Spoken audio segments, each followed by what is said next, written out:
السلام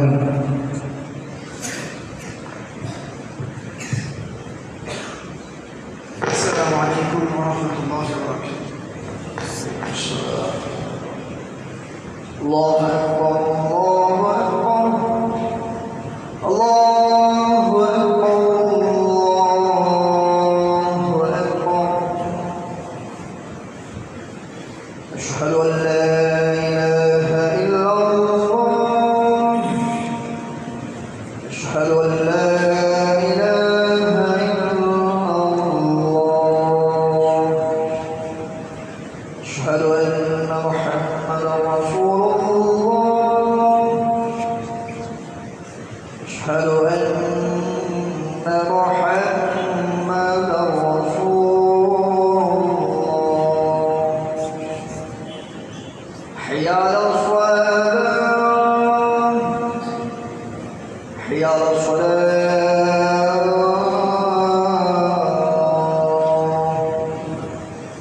حي على الفلاح حي على الفلاح.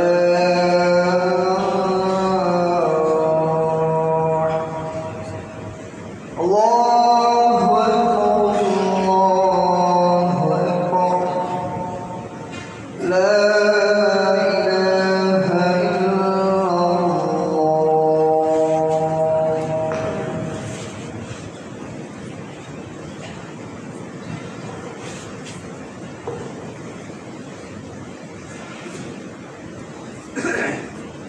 الحمد لله الذي هدانا لهذا وما كنا لنهتدي لولا أن هدانا الله. الصلاة والسلام على رسول الله محمد بن عبد الله وعلى آله وحزب الله. أما بعد، فقد قال الله تعالى في محكمه التنزيل بعد أعوذ بالله من الشيطان الرجيم. بسم الله الرحمن الرحيم.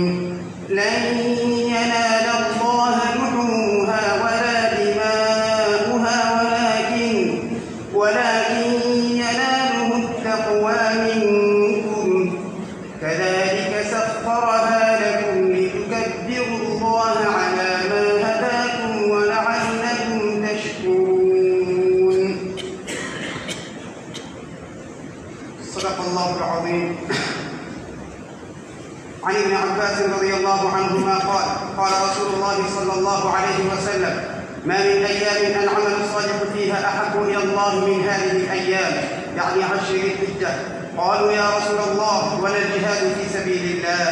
قال: ولا الجهاد في سبيل الله إلا رجل خرج بنفسه وماله ولم يرجع منها بشيء. رواه البخاري، أو كما قال صلى الله عليه وسلم. நிறைவுடைய வாழ்வழித்து நெறிவிடத்தை காக்க வந்த மரியாதை இறைவனுக்கு மாபெரும் புகழளிக்கும் அல்ஹம்துலில்லாஹ். அவன் தனித்தவன், அவனுக்கு யாரும் இணையும் இல்லை. உலகிலே அவனுக்கு நிகராக, அவனுக்கு மிகையாக, அவனோடு போட்டி போடுவதற்கு எவரும் இல்லை என்று உள்ளத்தினால் உறுதி கொண்டு நாவினால் சாட்சி சொல்கின்றேன். அல்ஹம்துலில்லாஹ். சத்தியத்தின் தூதர், சன்மார்க்கத்தின் போதகர், சாந்தி மார்க்கம் ஏந்தி வந்த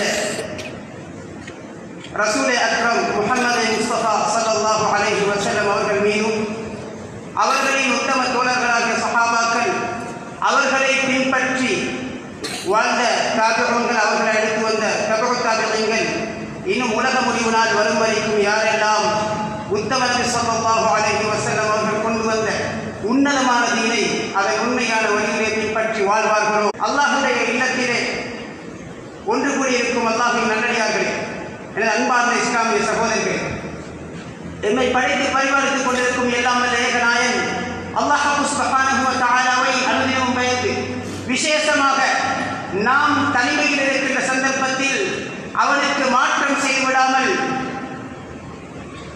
அல்லாஹ் எந்த நேரத்திலும் எந்த நிலைமையிலும் என்னை பார்த்துக் கொண்டிருக்கிறான் என்ற சிந்தனையுடன் அல்லாஹ்வுடைய கட்டளையை, நபி ஸல்லல்லாஹு அலைஹி வஸல்லம் அவர்களுடைய வாழ்க்கை வழிமுறையை முடியுமானவரை எடுத்து நடந்து கொள்ளும்படியும், எவைகளை எல்லாம் அல்லாஹ்வும் ரசூலும் தடுத்திருக்கிறார்களோ, தவிர்த்து வாழச் சொல்லியிருக்கிறார்களோ, விலக்கி இருக்கிறார்களோ, அத்தகைய பாவமான காரியங்கள் அனைத்தையும் முற்று முழுதாக தவிர்த்து விலகி நடந்து கொள்ளும்படி முதற்கன் அடியெடுக்கும் அப்பாலும்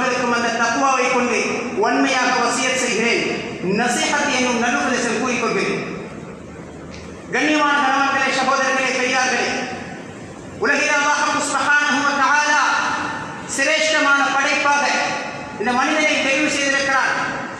இந்த மனிதர்களில் அல்லாஹ் சுப்ஹானஹு வ தஆலாவுக்கு அடிபணிந்து நடக்கக்கூடிய தக்வா உள்ளவர்களை அல்லாஹ் சுப்ஹானஹு வ தஆலா மிகச் சிறந்தவர்களாக சொல்கிறார்.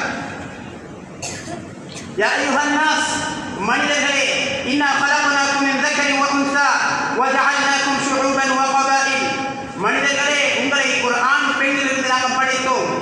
உங்களை ஒரு கோத்திரமாகவும் ஒவ்வொரு கிளைகளாகவும் ஒவ்வொரு பிரதேச மக்களாகவும் நாம் பிரித்தோம். லிதஆரஃபு, எதற்காக? நீங்கள் ஒருவரை ஒருவர் நான் உயர்ந்தவர் அவர் தாழ்ந்தவர் என்று அடுத்தவரை மட்டம் தட்டுவதற்கல்ல.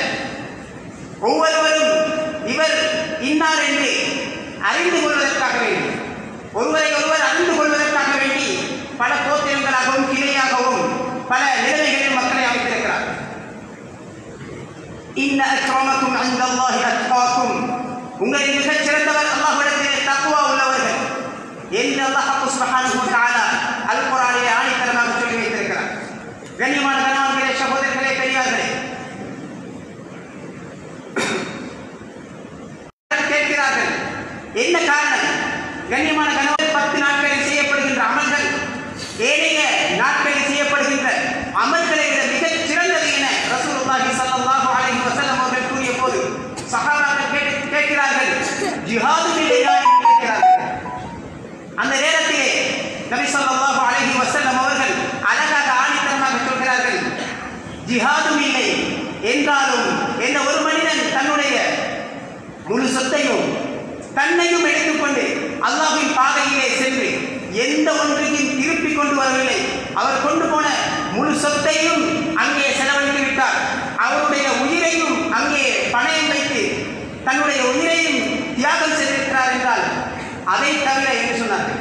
கண்ணியமானவர்களே, இவ்வளவு சிறப்பு இந்த நாட்களுக்கு கிடைப்பதற்கு காரணம் என்ன? இந்த நாட்களை இவ்வளவு சிறப்பாக பல லட்சம் ரூபாய் செலவழித்து ஹாஜிகள் அங்கே மக்காவுக்கு செல்கிறார்கள், ஹஜ் செய்கிறார்கள். இதற்கான காரணம் என்ன? கண்ணியமானவர்களே, இது அனைத்தும் ஒரே ஒரு குடும்பம் செய்த தியாகம். ஒரே ஒரு குடும்பம் அல்லாஹ்வின் கட்டளைக்கு வழிபட வேண்டும் என்று அல்லாஹ்வுடைய கட்டளையை மகத்துவப்படுத்தி உலகத்தின் எல்லா பிரச்சனைகளையும் தவிடுபொடியாக்கின்ற அளவுக்கு அல்லாஹ்வுடைய கட்டளைக்கு முக்கியத்துவம் கொடுத்து தன்னுடைய உயிரையே படைமையாக எடுத்து செய்த அந்த தியாகம் இன்று இவ்வளவு சிறப்புகள் நாம் அடைவதற்கு காரணமாக இருக்கிறது. அந்த அமலை செய்கின்ற பொழுது அத்தனை சிறப்புகள் இருப்பதற்கு காரணம் ஒரே ஒரு குடும்பம். கண்ணியமானவர்களே, இப்ராஹிம் அலைஹிஸ்ஸலாம் அவர்கள் தந்தையாக இருந்து ஒரு தந்தை எப்படி அல்லாஹ்வுடைய கட்டளையை நிறைவேற்ற வேண்டும், அல்லாஹ்வுடைய கட்டளைக்கு முன்னால் எப்படி ஒரு தந்தை நடந்து கொள்ள வேண்டும், தன்னுடைய அன்பையும் பாசத்தையும் அல்லாஹ்வுக்கென்ற எப்படி அர்ப்பணிக்க வேண்டும், எப்படி தியாகி உணர்வுடன் அல்லாஹ்வுக்காக தன்னுடைய வாழ்க்கையை வாழ்ந்து காட்டினார். அதே போன்று அன்னை ஹாஜர் அவர்கள் தன்னை ஒரு தாயுடைய ஸ்தானத்தில் வைத்து அல்லாஹ்வுடைய கட்டளைக்கு எப்படி முக்கியத்துவம் கொடுக்க வேண்டும் என்று தன்னை அர்ப்பணித்து காட்டினார்கள். ஒரு தாய் எப்படி இருக்க வேண்டும்? இஸ்மாயில் அலைஹிஸ்ஸலாம் அவர்கள் ஒரு மகனாக இருந்து அல்லாஹ்வுடைய கட்டளையை எப்படி மதித்து நடந்தார்கள், எப்படி அல்லாஹ்வுடைய கட்டளைக்கு வழிபட்டார்கள் என்பதை நம்முடைய வாழ்க்கையில் படிப்பினையாக நாம் எடுத்துக்கொள்ள வேண்டும். கண்ணியமான கணவன்களே, சகோதரர்களே, பெரியார்களே, அல்லாஹ் சுப்ஹானஹு வ தஆலா அல் குர்ஆனிலே பல இடங்களிலே இதை பற்றி சொல்லியிருக்கிறார். இந்த குடும்பத்துடைய சிறப்பு சுப்ஹானல்லாஹ். அவர்கள் கேட்கின்ற துஆக்களை அல்லாஹ் கபூல் செய்தார். ஜம்சம் ஊற்றை வெளியாக்கினான். அவர்களுக்கு பழங்களை கொண்டு அவர்களுக்கு ரிஸ்க் அளித்தார். அது அவர்களுக்கு மட்டுமல்ல, இன்று வரை ஜம்சம் ஊற்று வற்றாமல் ஒரு சாட்சியாக இருக்கிறது. பழங்களே எந்த நேரமும் பஞ்சமில்லாமல் கிடைத்துக் கொண்டிருக்கிறது என்றால் அது அவர்களுடைய துஆவாக இருக்கிறது. அல்லாஹ் அவர்களை பொருந்திக் கொண்டான். وَإِذِ ابْتَلَى إِبْرَاهِيمَ رَبُّهُ بِكَلِمَاتٍ فَأَتَمَّهُنَّ.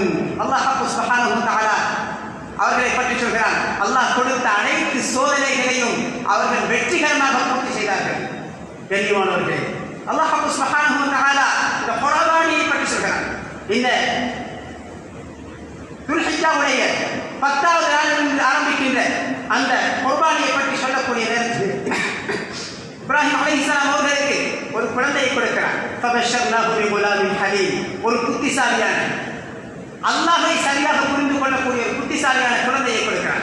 அந்த குழந்தை வளர்ந்து வரக்கூடிய நேரத்திலே அந்த குழந்தை அறுக்க வேண்டிய அல்லாஹ்வுடைய கட்டளை வருகிறது.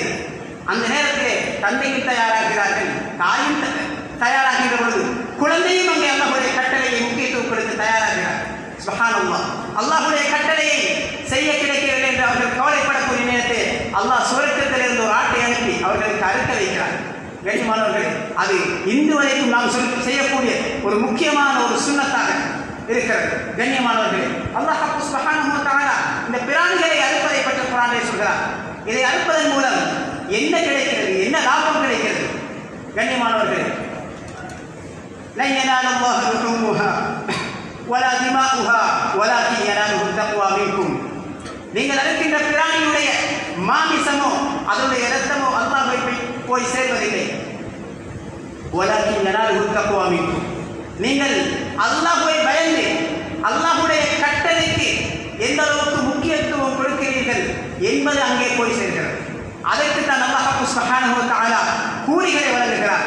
கதாலிக சஹரஹா லக்கும், இவ்வாறு அல்லாஹ் சுப்ஹானஹு வ தஆலா உங்களுக்கு அவைகளை வசப்படுத்தி தந்திருக்கிறான். லிதுகப்பிருல்லாஹ அலா மா ஹதாக்கும் வ லஅல்லக்கும் தஷ்குரூன். நீங்கள் அதிகமாக அல்லாஹ்வை தக்பீர் செய்து அல்லாஹ்வை மகத்துவப்படுத்தி அல்லாஹ் சுப்ஹானஹு வ தஆலாவுக்கு நன்றி செலுத்த வேண்டும் என்பதற்காக அல்லாஹ் சுப்ஹானஹு வ தஆலா இதை தந்திருக்கிறான். கண்ணியமானவர்களே, அது மட்டுமல்ல, அல்லாஹ் சுப்ஹானஹு வ தஆலா இன்னொரு இடத்திலே சொல்கிறார், ஃபஸல்லி லிரப்பிக வன்ஹர். அங்கே பெருநாளுடைய ஹஜ் பெருநாளுடைய தொழுகையை தொழுதுவிட்டு பிராணியை அருங்கள் என்று அல்லாஹ் சுப்ஹானஹு வ தஆலா சொல்கிறார். கண்ணியமான கணவர்களே, சகோதரர்களே, இந்த பெருநாளுடைய தினத்திற்கு முன்னுள்ள ஒரு தினம் இருக்கிறது. அந்த தினத்திலே, அரபாவுடைய தினத்திலே நோன்பு நோற்பது சுப்ஹானல்லாஹ் மிகப்பெரிய சிறப்பாக இருக்கிறது. துல்ஹிஜ்ஜாவுடைய முதல் 10 நாட்களில் 9 நாட்களும் நோன்பு நோற்பது மாஷா அல்லாஹ் மிகப்பெரிய சிறப்பாக இருக்கின்ற பொழுதும் அரபாவுடைய தினத்தை குறிப்பாக அதற்கு சிறப்பு வந்திருக்கிறது. கண்ணியமானவர்களே, அபூ கதாதா அல் அன்சாரி ரலியல்லாஹு அன்ஹு அவர்கள் அறிவிக்கின்ற ஹதீஸ், சுஇல ரசூலுல்லாஹி ஸல்லல்லாஹு அலைஹி வஸல்லம் அன் ஸௌமி யௌமி அரஃபா. அரஃபாவுடைய நோன்பை பற்றி, அரஃபாவுடைய தினத்தில் நோக்கப்படுகின்ற அந்த நோன்பை பற்றி ரசூலுல்லாஹி ஸல்லல்லாஹு அலைஹி வஸல்லம் அவர்கள் கேட்கப்பட்ட பொழுது அவர்கள் சொன்னார்கள், ஃபகால் யுகஃபிரு ஸனத்தல் மாதியஹ் வல் பாகியஹ். அதாவது அந்த நோன்பு இருக்கிறதே, அது முந்தைய ஒரு வருடத்துடைய பாவங்களுக்கும் எதிர்வரக்கூடிய ஒரு வருடத்துடைய பாவத்திற்கும் கஃபாராவாக அவைகளை மன்னிக்கக்கூடியதாக ஆகிவிடுகிறது. கண்ணியமானவர்களே, இவ்வளவு பெரிய சிறப்பு அந்த நோன்புக்கு இருக்கிறது. அரபாவுடைய தினத்தில் துஆக்கள் ஏற்றுக்கொள்ளப்படுகிறது. பல ஹதீஸ் கிரந்தங்கள் இடம்பெறுகிறது. அனைத்தையும் சுட்டிக்காட்ட குதுபா மிம்பர் மேடைக்கு நாம் ஒதுக்குகின்ற நேரம் இடம் கொடுக்க மாட்டாது. அரபாவுடைய தினத்தில் பல சிறப்புகள் இருக்கின்றன. கண்ணியமானவர்களே, நாங்கள் எங்கிருந்தாலும் எங்களுடைய துஆக்கள் அந்த தினத்தில் ஏற்றுக்கொள்ளப்படுகிறது. அல்லாஹ் சுப்ஹானஹு வ தஆலா அரபாவுடைய தினத்தில் மக்களை நரகத்தை விட்டு விடுதலை செய்வது போன்று வேறு எந்த தினத்திலும் விடுதலை செய்வதில்லை என்று ஒரு ஹதீஸில் இடம்பெறுகிறது. கண்ணியமான கணவான்களே, சகோதரர்களே, அவ்வளவு பெரிய சிறப்பான நாளாக இருக்கிறது. அந்த நாளிலே நாங்கள் நோன்பு நோட்பது மிக முக்கியமான ஒரு சுன்னத்தாக இருக்கிறது. அரபாவுடைய தினம் எங்களுடைய நாட்டிலே எதிர்வருகின்ற ஞாயிற்றுக்கிழமை அந்த நாள் வருகிறது. கண்ணியமானவர்களே, அதிலே நோன்பு நோட்பதை அனைவரும் தனக்கு ஒரு கடமை போன்று நாம் ஆக்கிக்கொண்டால் மிகச் சிறப்பாக இருக்கும். அந்த சிறப்புகள் அனைத்தையும் நாம் அடைந்து கொள்ள முடியும். கண்ணியமான கணவான்களே, சகோதரர்களே, பெரியார்களே, உஹ்யாவை பற்றி அல்லாஹ் சுப்ஹானஹு வ தஆலாவுடைய தூதர் ஸல்லல்லாஹு அலைஹி வஸல்லம் அவர்கள் பல இடத்திலே சொல்கிறார்கள். அதற்கு முன் உஹ்யாவுடைய இந்த சிறப்புகள், குர்பானுடைய இந்த சிறப்புகள் செய்வதற்கு முன் அரபாவுடைய தினத்திலே நாம் அரபாவுடைய 9வது பிறை கண்டுவிட்டால் அந்த நாளில் 9வது பிறை மகரிபுக்கு பின்னால் காணப்படும் அடுத்த காலை சுபஹ் தொழுகையிலிருந்து நாம் தக்பீர் சொல்ல ஆரம்பிக்க வேண்டும். அல்லாஹ்வை புகழ்ந்து தக்பீரை ஆரம்பிக்க வேண்டும். இந்த தக்பீர் என்பது ஒவ்வொரு தொழுகைக்கு பின்னால் மாத்திரமல்ல, எந்த நேரமும் அதிகமாக அந்த குறிப்பிட்ட நாட்கள் ஐயாமு தஷ்ரீக் என்று ஹஜ் பெருநாளுடைய நாள், அதற்கு அடுத்து வருகின்ற 3 நாட்களிலும் கண்ணியமானவர்களே, தக்பீர் சொல்வது அல்லாஹ் சுப்ஹானஹு வ தஆலாவுக்கு மிக விருப்பமாக இருக்கிறது. கண்ணியமானவர்களே, அரஃபாவுடைய தினத்தில் காலை ஃபஜ்ருடைய நேரத்திலிருந்து தக்பீர் ஆரம்பிக்கின்ற பொழுது தொடர்ந்து பெருநாளுடைய தினத்திலும் அப்படியே தக்பீர் சொல்லிக் கொண்டே இருக்க வேண்டும். அல்லாஹ் சுப்ஹானஹு வ தஆலா சொல்றான், லிதுகப்பிருல்லாஹ அலா மா ஹதாக்கும். இதற்காக அல்லாஹ் உங்களை வழிகாட்டி இருக்கிறானே, அதற்கு நீங்கள் அல்லாஹ்வை தக்பீர் செய்ய வேண்டும். அல்லாஹ்வை புகழ்ந்து தக்பீர் முழக்கத்தை எழுப்ப வேண்டும் என்பதை அல்லாஹ் சுப்ஹானஹு வ தஆலா சொல்கிறார். கண்ணியமான கணவான்களே, சகோதரர்களே, பெருநாளுடைய தினத்தில் அங்கே உபஹியாவுடைய பிராணிகளை நாம் தயார் செய்து வைத்திருப்போம். அதற்கு முன்னர் பெருநாளுடைய தினத்திலே பல தேவைகள் இருக்கின்றன. யாருக்கும் எந்த மனிதனும் அந்த தினத்திலே பெருநாளுடைய தினம் என்ன தெரியுமா? ஐயாமு அக்லின் வஷுர்பி, அது சாப்பிடுகின்ற குளிக்கின்ற அனைவரும் மகிழ்ச்சியாக இருக்கின்ற தினங்கள். அந்த தினத்திலே நோன்பு நோட்பது ஹராமாக இருக்கிறது. அந்த தினத்திலே அனைவரும் ஏழைகள் பணக்காரர்கள் உட்பட ஊரில் இருக்கின்ற நாட்டில் இருக்கின்ற அனைத்து முஸ்லிம்களும் உலகத்தில் இருக்கின்ற அனைத்து முஸ்லிம்களும் சந்தோஷமாக இருக்க வேண்டிய அந்த நாளாக இருக்கிறது. ஏழைகளுக்கு உதவி செய்ய வேண்டும். நாம் உதுஹியாவை மட்டும் கொடுப்பதல்ல, உதுஹியாவை எந்த காரணம் கொண்டு வேறொரு காரணத்துக்காக வேண்டி உதுஹியாவை தந்து கொள்ளக்கூடாது. ஆனால் உதுஹியாவை கொடுக்கின்ற பொழுது கொடுப்பது போக மேலதிகமாக ஏழைகளுக்கு அவர்களுடைய பெருநாள் தினத்தின் தேவைகளை நிறைவேற்ற நாம் உதவி செய்ய வேண்டும். வசதி உள்ளவர்கள் அந்த விடயத்தில் கவனம் கொள்ள வேண்டும். கண்ணியமான கணவான்களே, சகோதரர்களே, பெரியார்களே, பெருநாளுடைய தினம் ஹஜ் பெருநாளுடைய தினத்திலே காலை சூரியன் உதயமானதிலிருந்து ஹஜ் பெருநாளுடைய தொழுகை முடியும் வரைக்கும் சாப்பிடாமல் இருந்து ஹஜ் பெருநாளுடைய தொழுகையை தொழுதுவிட்டு சாப்பிடுவது சுன்னத்தாக இருக்கிறது. கண்ணியமானவர்களே, அது மட்டுமல்ல, பெருநாளுடைய தினத்தில் தொழுகைக்கு முன்னால் ஒரு மனிதர் பிராணியை அறுத்துவிட்டால் அந்த பிராணி வெறும் இறைச்சியாக மாமிசமாக ஆகிவிடுகிறது. அனஸ் ரலியல்லாஹு அன்ஹு அவர்கள் அறிவிக்கின்ற ஹதீஸ், عن انس رضي الله عنه قال قال رسول الله صلى الله عليه وسلم من ذبح قبل الصلاه فانما يذبح لنفسه ومن ذبح بعد الصلاه فقد تم نسكه واصاب سنه المسلمين. رواه البخاري. அனஸ் ரலியல்லாஹு அன்ஹு அவர்கள் அறிவிக்கிறார்கள், பெருநாளுடைய தொழுகைக்கு முன்னால் யார் ஒரு பிராணியை அறுத்து விடுகிறாரோ அது வெறும் இறைச்சியாக மாமிசமாக இருக்கிறது. அவர் தன்னுடைய ஒரு தேவைக்காக அறுத்த இறைச்சியாக இருக்கிறது. யார் தொழுகைக்கு பின்னால் பெருநாளுடைய தொழுகையை தொழுத பின்னால் இருக்கிறாரோ அது அவருடைய கடமை, அவருடைய நுசுக், அவருடைய அந்த தியாகம், அந்த குர்பான் ஏற்றுக்கொள்ளப்படுகிறது. அவர்கள் முஸ்லிம்களுடைய சுன்னத்தை பின்பற்றியவராக ஆகிவிடுவார்கள். புகாரி ஷரீஃபில் இந்த ஹதீஸ் பதிவாக இருக்கிறது. பெருநாளுடைய தினத்தில் கண்ணியமானவர்களே, உறவுகளை நாம் பேண வேண்டும்.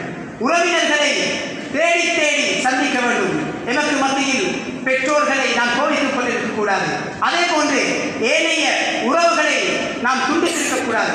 நீண்ட நாட்கள் தொடர்பில்லாத உறவுகளை, குறைந்தது தூரத்தில் இருப்பவர்களை தொலைபேசியின் மூலமாக சரி ஒரு தொடர்பு கொண்டு அவர்களின் தொடர்பை புதுப்பித்துக் கொள்ள வேண்டும். கண்ணியமானவர்கள், முடியுமானவர்கள் குடும்பத்திலே நோயாளிகள் இருப்பார்கள், வயோதிகர்கள் இருப்பார்கள். அவர்களை தேடி போய் சந்தித்து அவர்களுடைய தேவைகளுக்கு தன்னால் முடியுமான உதவிகளை வழங்குவது சால சிறந்ததாக இருக்கிறது. கண்ணியமான கணவான்களே, சகோதரர்களே, பெரியார்களே, அது மட்டுமில்ல, அல்லாஹ் சுப்ஹானஹு வ தஆலா எங்களுக்கு அழகான முறையிலே ஒவ்வொன்றையும் வழிகாட்டி இருக்கிறார். எந்தெந்த பிராணிகளை எப்படி அறுக்க வேண்டும், எந்தெந்த பிராணிகளுக்குரிய அந்தந்த வயல்கள், ஒவ்வொரு பிராணிக்கும் உரிய வயல்களை நாம் அறிந்து கொள்ள வேண்டும். பிராணியை வாங்குகின்ற பொழுது அது நோயற்றதாக, ஆரோக்கியமானதாக, அது குறையற்றதாக, அதனுடைய எந்த பிரச்சனையும் இல்லாமல் ஆரோக்கியமான பிராணியை நாம் வாங்க வேண்டும். கண்ணியமான கணவான்களே, சகோதரர்களே, பெரியார்களே, அல்லாஹ் சுப்ஹானஹு வ தஆலா அழகாக சொல்கிறார், அழகாக வழிகாட்டி இருக்கிறார். பரா இப்னு ஆசிம் ரலியல்லாஹு அன்ஹு அவர்களுடைய ஹதீஸிலே கண்மணி நாயகம் ஸல்லல்லாஹு அலைஹி வஸல்லம் அவர்கள் சொன்னார்கள், அர்பஉ லா தஜூஸு ஃபி ضحايا, 4 வகையான பிராணிகள் அங்கே உபஹியாவுக்கு அது ஏற்றமானதல்ல. அல் அவ்ராஹுல் பையின் அவருஹா, கண்ணிலே குருடு ஏற்பட்டிருக்கிறது, ஒரு கண் கலட்டப்பட்டதாக அல்லது கண் இல்லாமல் இருக்கிறது, இப்படிப்பட்ட அதனுடைய குறை தெளிவாக தெரிகிறது. அந்த பிராணியை உபஹியா கொடுக்க முடியாது. வல் மரீபத்துல் பையின் மரதுஹா, இன்னொன்று இருக்கிறது, கடுமையாக நோயுற்றிருக்கிறது, அதையும் கொடுக்க முடியாது. அந்த நோய் தெளிவாக இருக்கின்ற பொழுது அந்த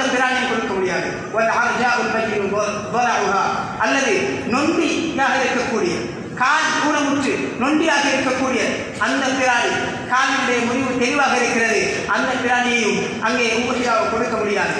அதே போன்று வல் கசீரத்துல் லதி லா துனப்தி, அதாவது மெலிந்து அதற்கு மீண்டு கொடுக்க முடியாது என்று ஒரு வகையாக மெலிந்து முள்ளும் தோலுமாக இருக்கின்ற அந்த பிராணியை உபரியாக கொடுக்க முடியாது. திரும்பி என்ற ஹதீஸ் பதிவாக இருக்கிறது. இன்னொரு அமைப்பிலே அங்கே வல் கசீரத்து என்பதற்கு பதிலாக வல் கபீரத்துல் லதி லா துனப்தி, வயோதிபம் அடைந்து விட்டால் அது மீண்டும் ஆரோக்கியமான நிலைக்கு வரமாட்டாது. வயோதிபத்தின் காரணமாக அது பலகீனமாக இருக்கிறது. அப்படிப்பட்ட பிராணியை கொடுப்பது தடுக்கப்பட்டிருக்கிறது. கண்ணியமானவர்களே, அது மட்டும் இல்லாமல் அல்லாஹ் சுப்ஹானஹு வ தஆலாவுடைய தூதர் எந்த அளவுக்கு சொன்னார்கள் என்றால், பெருநாளுடைய தினத்தில் ஒரு மனிதன் செய்கின்ற யௌமுன் நஹரிலே செய்கின்ற சிறப்பை பற்றி ஆயிஷா ரலியல்லாஹு அன்ஹா அவர்கள் அறிவிக்கிறார்கள். قال رسول الله صلى الله عليه وسلم ما عمل آدمي من عمل يوم النحر أحب إلى الله من إحراق الدم. பெருநாளுடைய தினத்திலே மனிதன் செய்கின்ற அமல்களில் அல்லாஹ்வுக்கு மிக விருப்பமானது இரத்தத்தை ஓட்டுவதை தவிர வேறு எதுவும் இல்லை. ஏனைய அமல்கள் சிறப்பாக இருந்தாலும் இதுதான் அல்லாஹ் சுப்ஹானஹு வ தஆலாவுக்கு மிக விருப்பமாக இருக்கிறது. وإنها لتأتي يوم القيامة بقرونها وأشعارها وأبراقها. அது மட்டுமல்ல, அது கியாமத்தின் அந்த பிராணிகள் தன்னுடைய ரோமங்களை கொண்டு தன்னுடைய கொம்புகளுடன் தன்னுடைய ஏனைய தோள்களுடன் அதனுடைய எலும்புகள் அனைத்தும் கியாமத்தின் நாளிலே நன்மையாக வந்து சேரும். அதனுடைய அளவுக்கு நன்மை கிடைக்கும். கண்ணியமானவர்களே, وإن الدم ليقع من الله بمكان قبل أن يقع على الأرض. سبحان الله. அந்த பிராணியை அழைக்கின்ற பொழுது அந்த பிராணியிலிருந்து இரத்தம் கீழே விழுவதற்கு முன் அல்லாஹ்விடத்திலே ஒரு இடத்திலே அது பதிவாகிறது.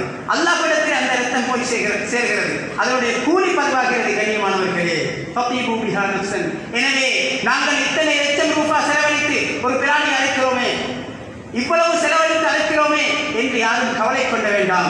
அதனை கொண்டு மனமடையுங்கள், சந்தோஷமடையுங்கள், உள்ளத்திலே மகிழ்ச்சி கொள்ளுங்கள். அல்லாஹ்விடத்திலே எங்களுடைய அந்த இரத்தம் ஓட்டுகின்ற அந்த உஹ்யாவுடைய அமல் பதிவாகிறது. அதை நினைத்து நீங்கள் சந்தோஷப்படுங்கள் என்று கண்மணி நாயகம் ஸல்லல்லாஹு அலைஹி வஸல்லம் அவர்கள் சொன்னார்கள். திருமதியில் இந்த ஹதீஸ் பதிவாக இருக்கிறது.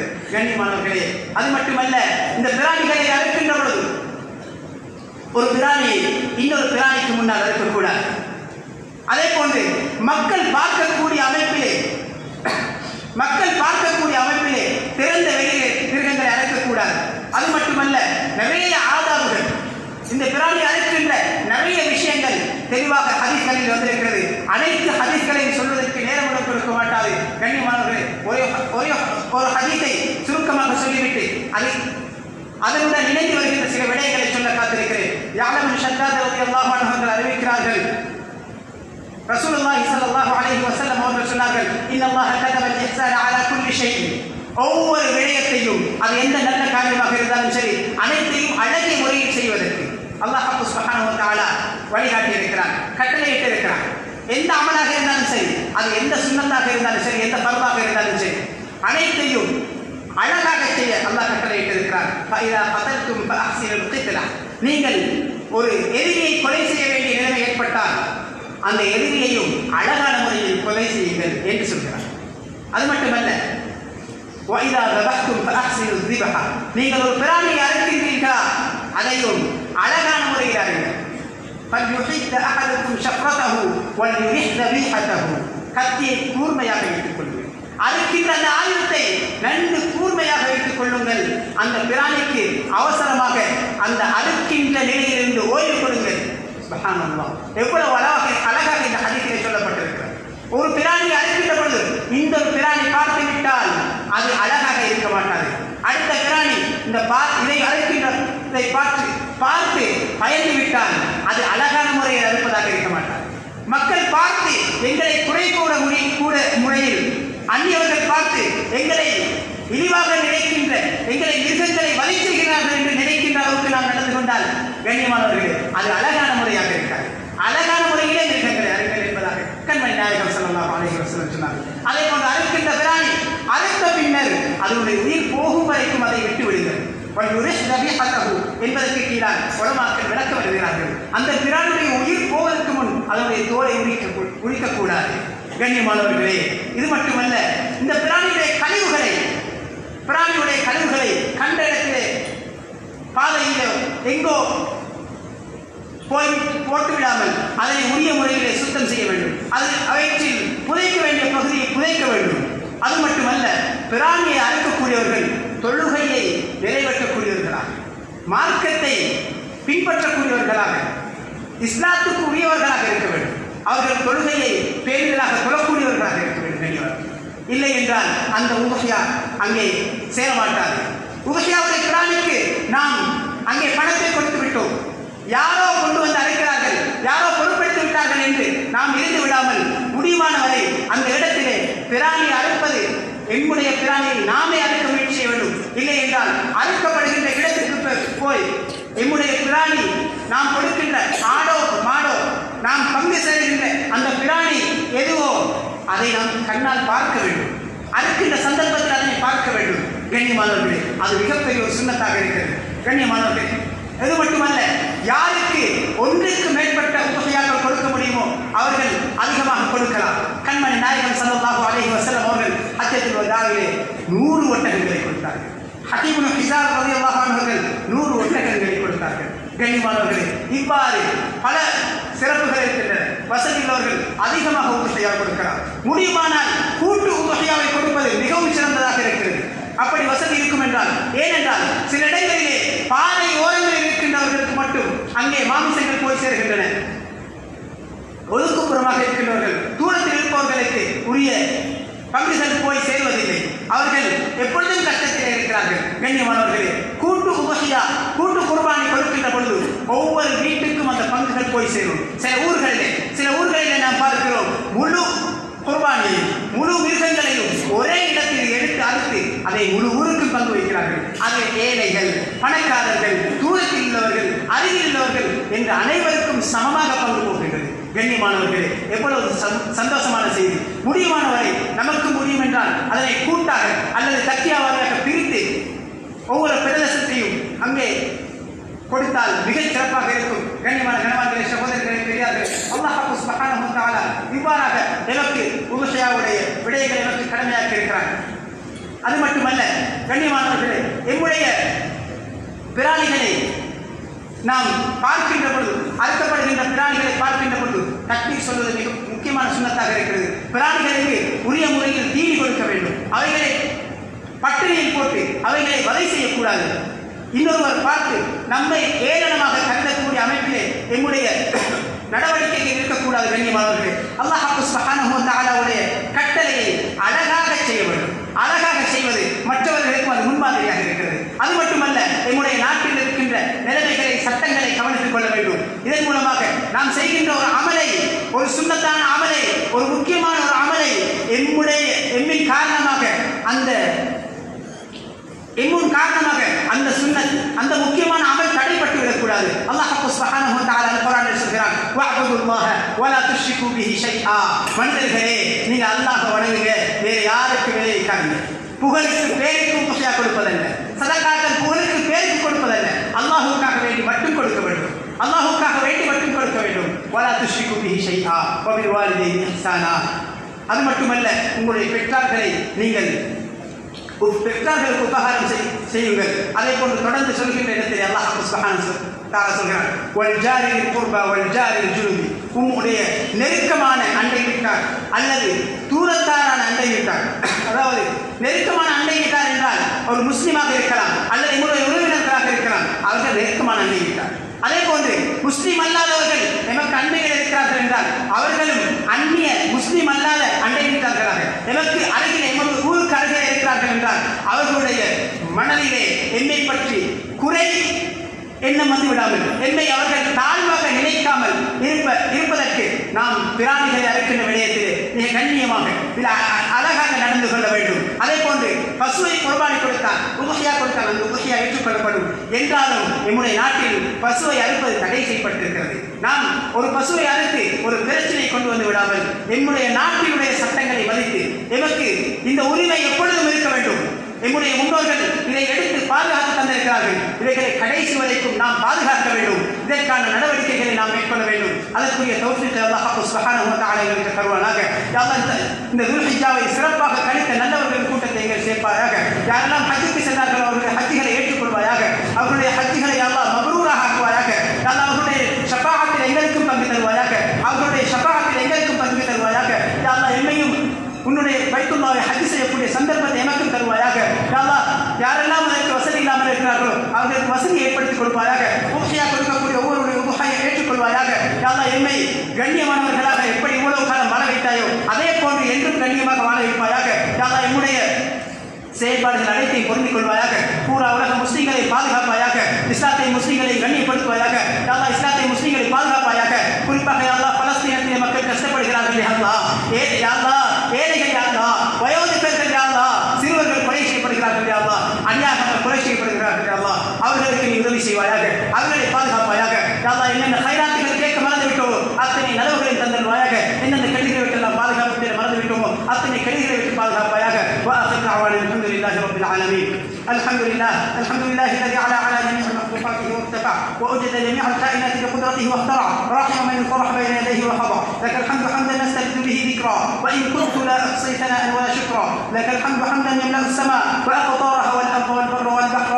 لك الحمد حمدا نبتغيه وسيلة إليك لتجديد اللطائف والبشرى. وأشهد أن الله لا رب غيره كريم رحيم يهتدى ويؤمل قريب مجيب يستجيب لمن دعا وهو إذا أعطى العطاء يتجزل عليه اتكال ورغبته وإصلاح شأن مجمل ومفصل. والصلاة والسلام على سيدنا محمد صلى الله عليه وسلم سيد البشر الذي أنذر من كفر ومن آمن به فبشر وجعل الله من تبعه في جنات ونهر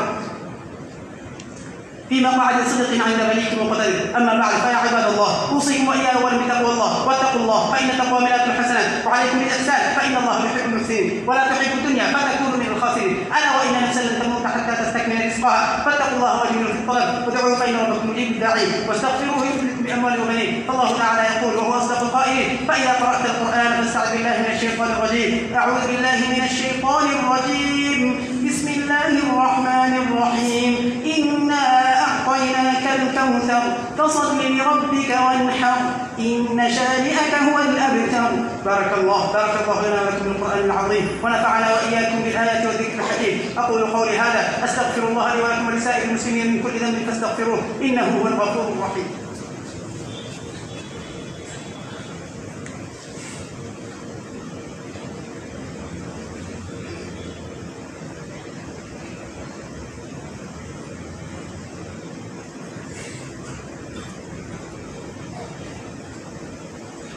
الحمد لله حمدا كثيرا كما امر.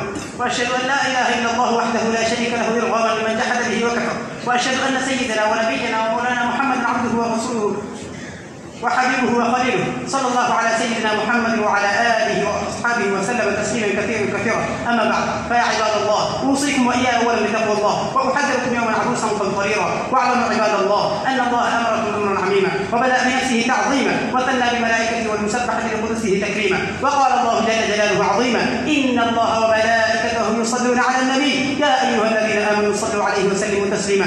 اللهم صل وسلم وبارك على سيدنا محمد كما امرتنا بالصلاه والتسليم. وقال النبي صلى الله عليه وسلم ارحم امتي بامتي ابو بكر الصديق رضي الله عنه واشدهم في امر الله عمر رضي الله عنه واصدقهم حياء عثمان رضي الله عنه واقضاهم علي رضي الله عنه وفاطمه سيده نساء اهل الجنه رضي الله عنها والحسن والحسين سيدا شباب اهل الجنه وحمد اسد الله واسد رسوله صلى الله عليه وسلم وسائر الصحابه رضوان الله عليهم اجمعين. اللهم اغفر للعباس وولده مغفره ظاهره وباطنه لا تغادر ذنبا. الله في اصحابه لا تتخذوا من بعد غرضا فمن احبهم فبحبي احبهم ومن ابغضهم فببغضي ابغضهم وخير القرون قرني ثم الذين يلونهم. اللهم اغفر للمؤمنين والمؤمنات والمسلمين والمسلمات الاحياء منهم والاموات انك سميع قريب مجيب الدعوات يا قاضي الحاجات. اللهم اعز الاسلام والمسلمين. اللهم اعز الاسلام والمسلمين. اللهم ايد الاسلام والمسلمين. اللهم ايد الاسلام والمسلمين. اللهم اجعلنا من الذين يجاهدون في سبيلك حقا ويامرون بالمعروف وينهون عن المنكر ولا يخافون لومة لائم.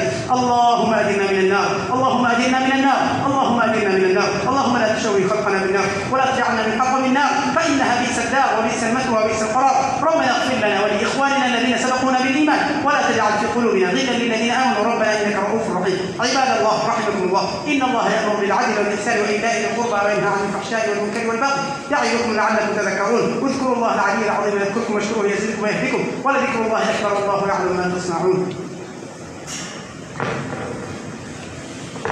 الله